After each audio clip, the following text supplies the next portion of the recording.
कृष्ण हरे कृष्णा कृष्णा कृष्णा हरे हरे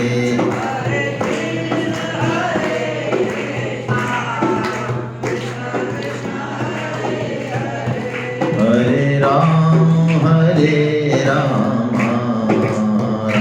राम हरे हरे।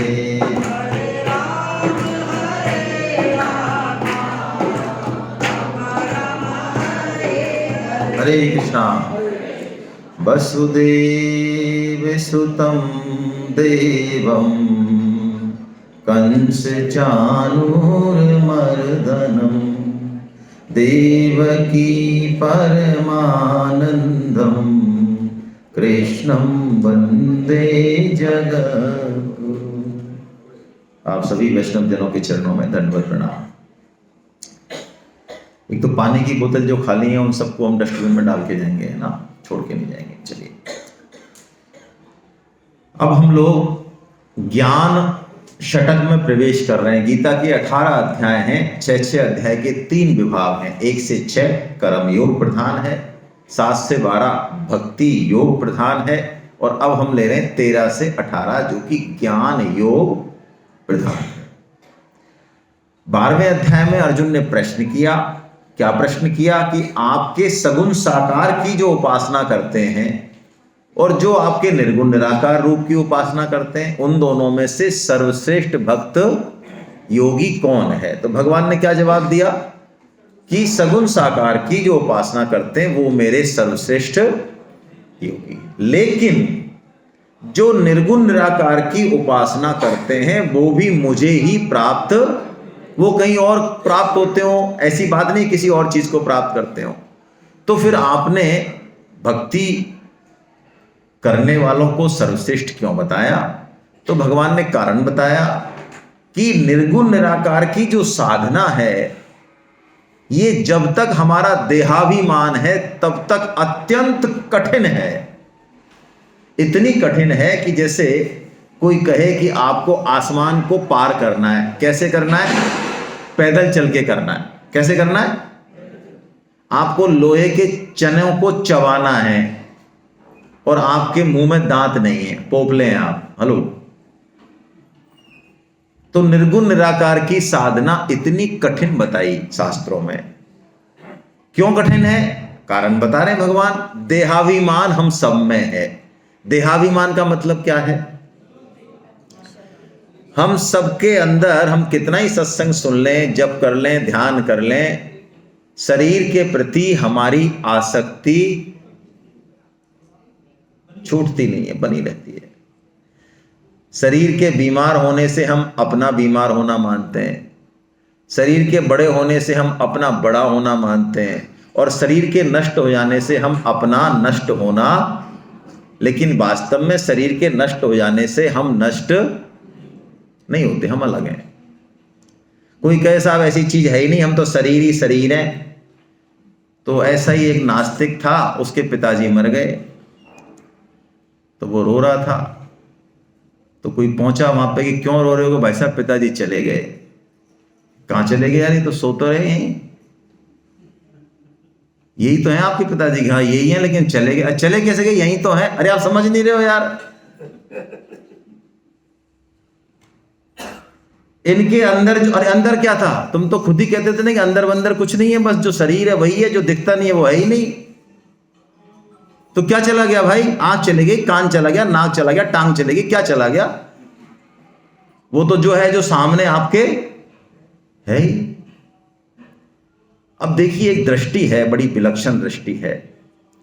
हम लोग इस शरीर के प्रति और इस संसार के प्रति प्राय आकर्षित हो जाते हैं है ही विलक्षण। संसार में कैसे कैसे जैसे टूरिस्ट स्पॉट हैं, देखिए कैसे कैसे पशु पक्षी बनाए, कैसी कैसी क्रियाएं उनकी, कैसे कैसे, मतलब इतना अद्भुत है, इतना सौंदर्य है इस संसार में कि हम उसमें आकृष्ट हो जाते हैं। लेकिन हम एक चीज सोचें कि यदि संसार हमें इतना आकर्षित कर रहा है और ये इतना आकर्षित लग रहा है हमको, इतना ऐश्वर्य वाला लग रहा है जिसके हम फंस रहे हैं, तो आखिर जिसने इसको बनाया होगा वो कैसा होगा? जब शरीर के बारे में ही हम इतना सोच रहे हैं कि ये शरीर कितना विलक्षण है, तो भाई इस शरीर को जो जान रहा है, जो चला रहा है, वो कितना विलक्षण होगा। ये मूल बात इस अध्याय में हम करने वाले हैं। क्यों? इस अध्याय का नाम है क्षेत्र क्षेत्रज्ञ विभाग योग। देखिए भगवान पहले एलकेजी में जब हम थे, गीता शुरू की तो एलकेजी में थे, फिर प्राइमरी में आए, फिर मिडिल में आए, अब हाई स्कूल में आ गए, फिर कॉलेज में आ गए। तो भगवान क्या करते हैं, जो टर्म्स हैं गीता की उसको थोड़ा क्लिष्ट करते जाते हैं। मतलब वही है, लेकिन थोड़ा सा बड़े हो गए ना हम। पहले भगवान ने कहा शरीर और शरीरी, समझ में आ रहा है? शरीर ये और शरीरी कौन? जो इसमें रह रहा है, वो चेतन तत्व। फिर भगवान ने देहे देही कहा। फिर अभी अभी 7वें अध्याय में शुरू में कहा अपरा और परा, ये कहा, जड़ चेतन कहा। अब भगवान कह रहे हैं, एक नया शब्द दे दिया भगवान ने। क्या दे दिया? क्षेत्र क्षेत्रज्ञ विभाग योग। क्षेत्र कौन? जो नष्ट हो रहा है, जो बदल रहा है, वो सब क्या है? यानी अपरा क्षेत्र है, जड़ क्षेत्र है, देह शरीर संसार, ये सब किस में आ गया? क्षेत्र में। जो बदल रहा है, जो नष्ट हो रहा है, आज हो चाहे 1000 साल बाद हो, नष्ट हो रहा है, चेंज हो रहा है, जिसमें एवरेशन चेंज। लेकिन भगवान कह रहे हैं क्षेत्र और क्षेत्रज्ञ है। क्षेत्रज्ञ मतलब जो क्षेत्र को जानने वाला है। जैसे वेद को जानने वाला क्या है? वेदज्ञ है ना। आयुर्वेद को जानने वाला आयुर्वेदज्ञ। तो ऐसे ही इस शरीर को जो जान रहा है कौन? वही है हम, शरीर नहीं है। तो भगवान कह रहे हैं वो क्षेत्र और क्षेत्रज्ञ का विभाग है, यानी ये दोनों अलग अलग हैं। क्षेत्र अलग है और क्षेत्रज्ञ। जैसे ही हम जानेंगे ये बात, भगवान कहते हैं मेरे से योग हो जाएगा, तू मुझे जान लेगा, अपने आप को जान लेगा। लेकिन अभी क्षेत्र और क्षेत्रज्ञ दोनों को हमने क्या कर रखा है? मिला रखा है। यही ध्येयाभिमान है। इसी को भगवान यहां तोड़ेंगे इस अध्याय में, कि ये क्षेत्र और क्षेत्रज्ञ जो कि बिल्कुल अलग अलग है, इनका मिलान संभव ही नहीं है। जैसे, लेकिन मिला हुआ है, अभी हमारे सामने दिख रहा है। ये शरीर है, शरीर के अंदर आत्मा है। तो ये इतना जबरदस्त तरीके से मिला हुआ है कि ये झूठा होते हुए भी हमको सच की तरह दिखता है। एक उदाहरण से हम समझें। सपने में आप सपना देख रहे हैं, सपने में कोई क्राइम आपसे हो गया और वीजा नहीं था या जो भी नहीं था, अब आपको जो है फांसी की सजा होगी। वकील हो गए, कुछ नहीं हुआ, फांसी की डेट आ गई। तो उसी सपने में आपका एक दोस्त है, वो आपको समझा रहा है कि चिंता करने की कोई जरूरत, ये तो सब सपना है। आपके समझ में आ जाएगी बात? कब तक नहीं आएगी? जब तक आप जग ना जाएं। जग गए उसके बाद अब कोई संत महात्मा, कोई गीता हमको समझाए कि ये जो तुम्हारा 40, 50, 70, 80 साल का जो ये रोल है, ये खेल है, ये कुछ नहीं है, असली मामला कुछ और है। ये चला जाए रह जाए कोई खास फर्क नहीं पड़ता। तो बात समझ में आती है? नहीं आती है। पिताजी आए ऑफिस से और बच्चा जो है कंचा खेल रहा है दोस्तों के साथ। वो कंचे होते हैं ना, कांच की गोलियां। आजकल के बच्चे नहीं खेलते, पहले अपन लोग खेलते थे। वो ऐसे भी करते थे, वो इससे कौनी से छिल जाती थी ये कौनी पूरी। तो वो कंचा हार गया, काफी सारे कंचे हार गया, नया नया तो रो रहा है वो। और उसकी मम्मी आवाज लगा रही, पापा जाएगी बढ़िया दाल बाटी चूरमा बनाए, रबड़ी खीर बनाए, आ जाओ फटाफट। तो वो पापा जी उससे कह रहे चल रबड़ी खाते हैं, दाल बाटी खाते हैं। क्या रखा है इन कंचों में? कुछ नहीं है इन कंचों में, बेकार है। बात समझ में आती है उसके?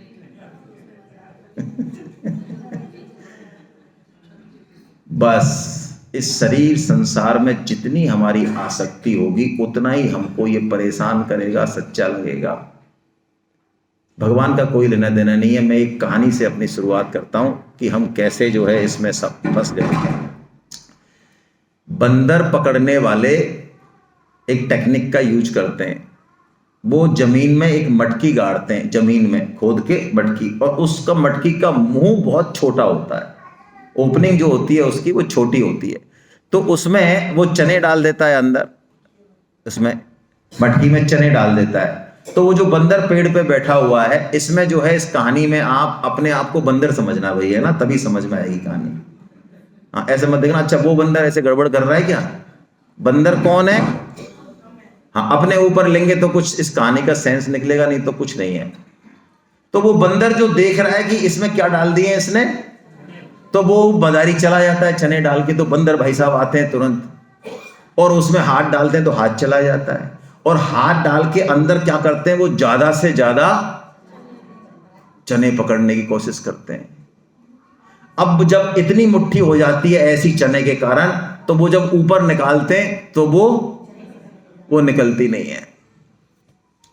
तो जब मदारी देख लेता है कि बंदर ने चने पकड़ लिए, अब ये छोड़ने वाला बंदर कौन है इसमें, हाँ अब समझ लें आप कहानी। तो मदारी चलता है उसकी तरफ, और उस बंदर को पता है कि मदारी आ रहा है, हमको पता है शरीर बूढ़ा हो रहा है, मौत आ रही है, भगवान चेता रहे हैं, लेकिन हम कुछ भी छोड़ने को तैयार।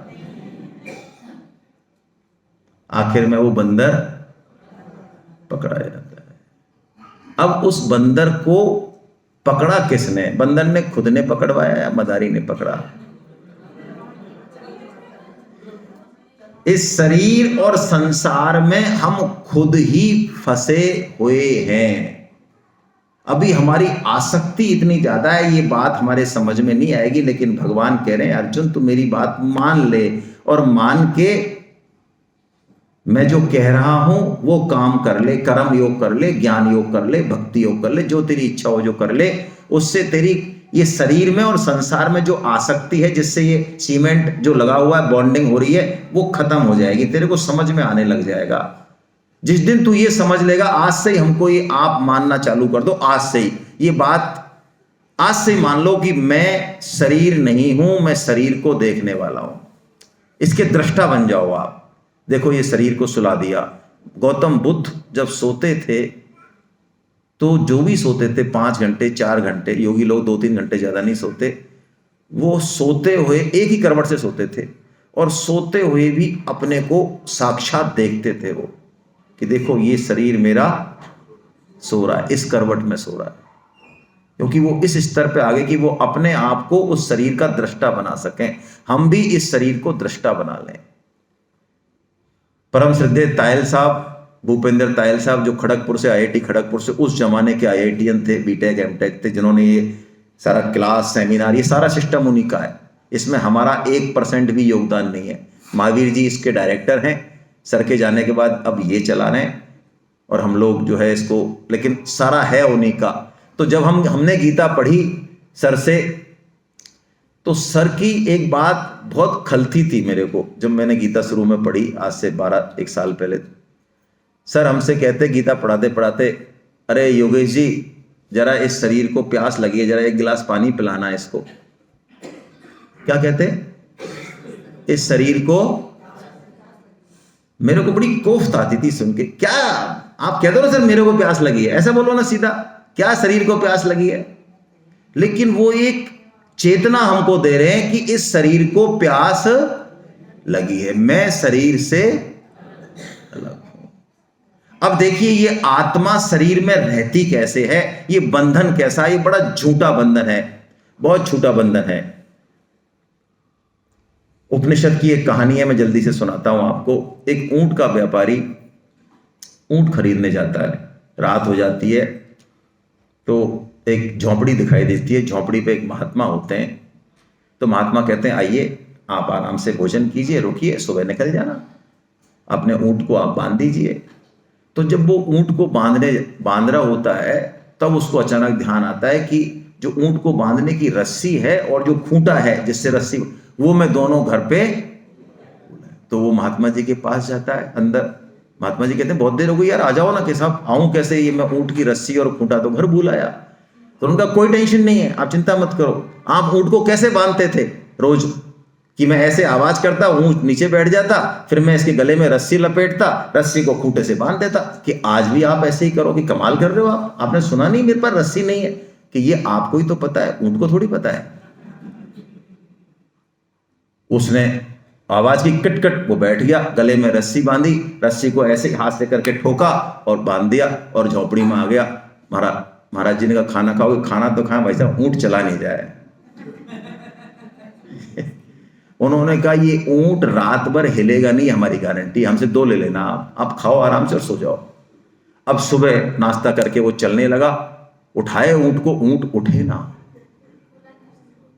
महात्मा के पास आया कि साहब ऊंट उठ ही नहीं रहा है, कि रोज कैसे उठाते थे? अरे रस्सी खोलता था, खूंटा उखाड़ता था, उठाता था, उठ जाता था, तो आज रस्सी खोली। अरे रस्सी खोली, कमाल है, जब रस्सी है ही नहीं तो खोलूंगा क्यों? अरे कि ये बात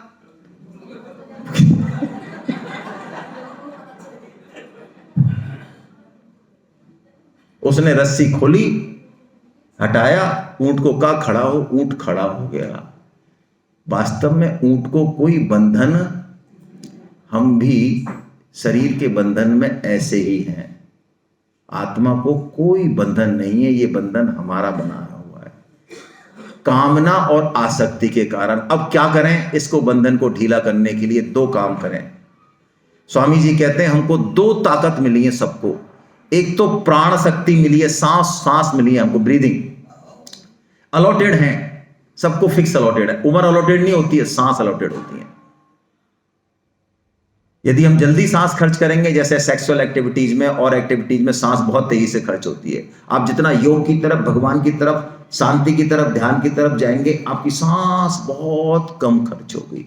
योगी 200, 203, 300, 400 साल अपनी उम्र बढ़ा सकते हैं, लॉजिकल है, कोई इसमें आश्चर्य की बात नहीं है। तो एक तो है हमारी प्राण शक्ति, जो ये श्वास है इसको बोलते हैं प्राण शक्ति, और एक है हमारी इच्छा शक्ति, ये कर लूं, ये पालूं, ये भोग लूं। स्वामी जी कहते हैं जब तक प्राण शक्ति खत्म होने को है हमारी, लेकिन इच्छा शक्ति अभी, तो हमारा दोबारा जन्म होगा। लेकिन प्राण शक्ति जाने से पहले हमारी इच्छा शक्ति खत्म हो जाए। अब जो भोगना था भोग लिया, अब कुछ नहीं चाहिए, अब बने हुए परिवार में काम कर रहे हैं, चाहिए कुछ नहीं, इच्छा शक्ति खत्म हो गई, बस ये अटैचमेंट टूट जाएगा, जीते जी टूट जाएगा। गीता जीवन मुक्ति की, मोक्ष की जीते जी बात करती है। मरने के बाद कोई मोक्ष नहीं होता, मोक्ष होता है जीते जी। यही भगवान ने बताया, क्षेत्र क्षेत्रज्ञ विभाग योग। अब एक लास्ट प्रश्न इस अध्याय का, कि जब आत्मा शरीर में ही है, सब इसके सारे काम आत्मा के कारण ही हो रहे हैं, तो फिर ये आत्मा शरीर के कर्मों से लिप्त क्यों नहीं है? ऐसा कहते हैं शास्त्र, गीता में इसी में लिखा हुआ है कि आत्मा अकर्ता है, ये शरीर ही करता है, प्रकृति करता है, आत्मा वास्तव में कोई कर्ता भाव है नहीं, वो कर ही नहीं सकता, ये तो शरीर करता है। और शरीर में हम अपने आप को मान लेते हैं, इस कारण हम कहते हैं कि हमने किया, वास्तव में हम कुछ करने धरने वाले। तो ये शरीर में रहते हुए अकर्ता कैसे है? इसका भी उत्तर मैं आपको एक ऊंट की कहानी से ही देता हूं। आपकी किताब में लिखी हुई है ये कहानी। एक ऊंट का व्यापारी था, उसके पास 19 ऊंट थे। कितने? वो मर गया, वसीयत कर गया। वसीयत में क्या गया? उसके एक बेटा और 2 बेटी थी। तो बेटे को तो दे गया 1/2 आधा, बड़ी बेटी को दे गया 1/4, और छोटी को दे गया 1/5, और चला गया। अब वो उसका सब क्रियाक्रम करके आए, तो उन्होंने वसीयत खोली, 19 का आधा मतलब 9.5। अरे तो ऊंट को काटें क्या? 1/4 भी नहीं हो रहा, 5 को 20, 1/5 भी नहीं हो रहा, करें क्या? तो इतने में उसका दोस्त आया, व्यापारी का, ऊंट पर आया, वो भी ऊंट का व्यापारी था। उसने कहा भाई क्या प्रॉब्लम है? कि प्रॉब्लम देखो, तुम्हारा दोस्त क्या करके गया है, हमारे पिताश्री क्या करके गए, काम ही नहीं हो रहा। उन्होंने कहा क्या समस्या? कोई नहीं, ये तो हो जाएगा, बहुत आसान है। अच्छा कैसे? उसने अपना ऊंट मिला दिया। कितने हो गए? 20 का आधा करो, 1/4 करो, 5 ऊंट, 5 तुम लो बड़ी बहन, 1/5 करो, 4 ऊंट, 4 तूले, 1 ऊंट अपना वापस ले लिया, चलो हो गया बंटवारा।